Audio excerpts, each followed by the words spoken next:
Vamos embora para uma outra questão. Eita, questão massa, muito boa mesmo. A questão também foi de 2019, olha só. Estudos mostram o desenvolvimento de biochips utilizado para auxiliar o diagnóstico da diabetes mellitus, certo? Doença que é evidenciada pelo excesso de glicose no organismo. O teste é simples e consiste em duas reações sequenciais na superfície do biochip entre a amostra de soro e soro sanguíneo do paciente, enzimas específicas e reagente iodeto de potássio, que é o KI, conforme vão mostrar as imagens. Então observa só o prenúncio dessa questão, certo? Ele tem aqui, ó, o biochip. Então eles são 3 compartimentos. Aqui supostamente é onde entrará o soro. Aqui seriam as enzimas, né, que ele vai ter. Isso vai sofrer o arrasto, ó, o fluxo aqui embaixo, ó, o fluxo vai sofrer o arrasto, e aqui o KI, quando misturar soro com enzima junto com KI, eu terei uma cor, a evidenciação de uma cor diferenciada, certo? Isso é muito utilizado em sensores químicos. A gente usa coisas assim mais simples, mas também com a mesma pegada, para determinar pH de piscina, se o cloro está certo, se a dosagem de cobre também está certo para ficar azulzinha, se o algicida foi certo. Então tudo isso tem um teste, chama-se teste colorimétrico, dentre muitas outras coisas. Um teste que foi muito usado recentemente para mostrar se a cor denuncia alguma coisa ou não, Covid. O teste de Covid foi igual, certo? Então a enfermeira vai lá, dá aquela catucada no seu cérebro, aqui em cima, ela vai lá, pega parte da sua massa cefálica, mentira, estou brincando, tá, gente? Ela vai lá com um cotonete, catuca lá no fundão, no céu mesmo, depois ela vai lá e esfrega aquilo numa solução, depois essa solução é gotejada num reagente que mudará de cor ou não, dependendo da quantidade, mas mudará de cor, terá 2 faixas, né? Se você tiver ou não com Covid. Outro teste colorimétrico muito parecido com esse, que também utiliza na verdade hormônios, né? Que são os testes de gravidez. Por exemplo, você vai lá, vai xixi no potinho, mergulha no potinho lá, ele vai muda de cor para saber se você está ou não grávida, certo, pessoal? Então, bora ver o que é essa questão, o que esse enunciado pede, que a gente pode trabalhar aí, bem rápida ela. Após a adição de soro sanguíneo, o fluxo se desloca espontaneamente da esquerda para a direita, de 1 para 2, né, no caso, né? E no caso seria aqui. Porque esse Enem, né, gente? Vai de 1 para 2, ou seja, seguindo esse sentido, como mostra essa seta aqui, ó. Sentido de esquerda para a direita, certo? Promovendo as reações sequenciais, que são as reações 1 e 2, da equação 1 e equação 2. Na primeira, a conversão da glicose no ácido glucônico, gerando aí o peróxido de hidrogênio. E ele não mostra na 2, certo? O que ele quer saber? Qual o tipo de reação que ocorre na superfície do biochip nas 2 reações do processo? Então ele tem as opções aqui, ó. Análise, síntese, oxirredução, complexação, ácido base. Vamos começar pela letra A, que é a mais simples de eu quebrar.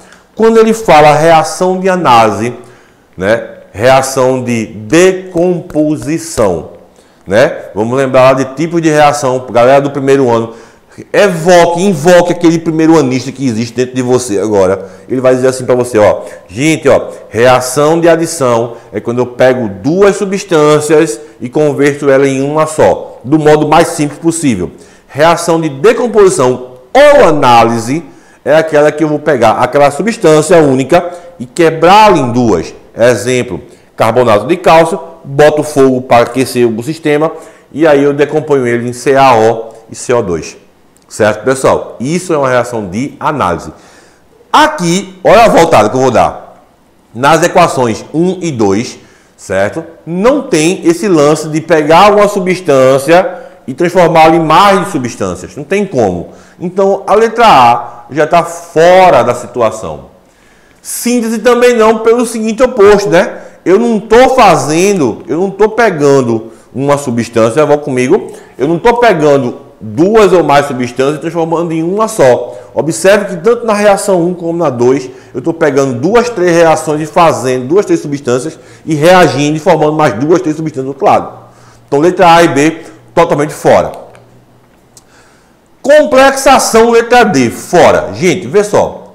Complexação vai acontecer a seguinte situação.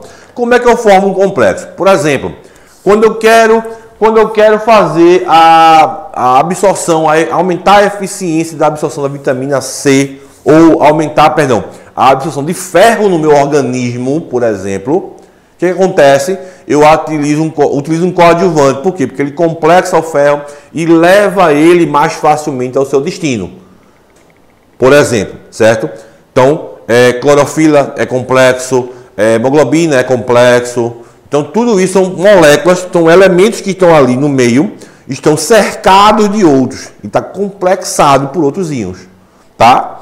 Ácido base, por que não seria? Mostra lá, Robertão, por que não seria a letra E, Lardião, ácido base? Porque para ter uma reação ácido-base ali, vamos voltar para a questão, para a reação, vamos observar aqui, amplia para o pessoal. Veja, aqui eu estou transformando, eu não tenho evidências de um ácido aqui, eu não tenho doação de prótons, em nenhum lugar. O que eu consigo ver aqui na reação é que um oxigênio aumentou em relação a outra molécula formada, certo? Na equação 2, a única coisa que eu vejo é a decomposição do peróxido de hidrogênio. Então, eu também não teria uma reação ácido-base. O que eu consigo ver categoricamente aí? Está aqui na letra C, certo? Oxirredução. Observa o porquê. Olha só, nos dois casos, eu tenho o oxigênio com carga zero, porque ele é substância simples, vou chamar de SS, tá certo? E aqui eu tenho o oxigênio com carga menos 2. Aqui eu tenho o oxigênio com carga menos 1. Então, nessa situação, eu tenho a redução do oxigênio do O2 para peróxido e tenho a oxidação da água no mesmo peróxido. Olha que interessante. Então, aqui eu tenho uma redução e uma oxidação. Tá horrível escrito, mas tudo bem. A mesma coisa vai aqui, ó. Aqui eu tenho o peróxido, cujo NOx é menos 1. E aqui eu tenho de novo, ó, a água, menos 2 e o oxigênio 0. Então aqui eu tenho a oxidação do peróxido à água e a redução dele para a água e a oxidação dele vou botar para cima, para O2, tá? Passou por cima do menos 1, mas tudo bem. Então observe que nos dois casos eu tenho a reação de oxirredução acontecendo tanto na equação 1 como na equação 2. Então vocês puderam observar aí, né? Amplia para mim. Vocês puderam observar nessa questão, né? Deixa eu marcar a opção, né? Dá um tempo para marcar aqui a opção, a letra C. Mas vocês também puderam ver nessa questão que a gente trabalhou outros assuntos, tipo de reação. A gente falou um bocadinho sobre ácido básico, que é uma complexação. E falou inclusive sobre questões de saúde, que é o teste colorimétrico muito usado hoje em todos os lugares.